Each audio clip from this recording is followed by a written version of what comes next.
ఆయన నిన్ను ప్రేమిస్తున్నాడు. పిచ్చిగా నువ్వు 100 రెట్లు ఆశీర్వదించబడాలని కోరుకుంటాడు పిచ్చి తండ్రి. నువ్వు అడుగుతావు అల్పమైనవే,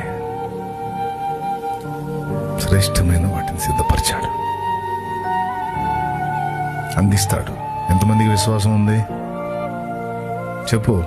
నీ కాళ్ళ ముందు చూపు చూసి, ప్రస్తుతం నువ్వు ఫేస్ చేస్తున్న పరిస్థితులు చూసి దుఃఖపడవాకు, దిగజారిపోవాకు, ఇంతేలే అని రాజీ పడవాకు.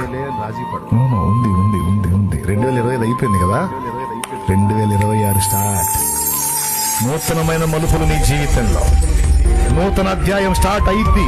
అది నీకు చూపించడానికే బ్రతకనిచ్చాడు నిన్ను. లేకపోతే 25లోనే క్లోజ్. 26 కూడా నీకు నాకు ఇచ్చాడంటే ఇన్నాళ్ళ నీ కన్నీటి ప్రార్థనకు జవాబు ఈ సంవత్సరంలో నీకు ఇవ్వబోతున్నాడు.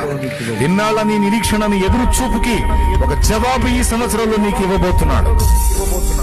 శ్రేష్టమైనది ఏదేవి దాచిపెట్టాడు అవన్నీ కూడా ఈ ఇయర్ లో నీకు ఇవ్వటం మొదలు పెడుతున్నాడు ఆయన.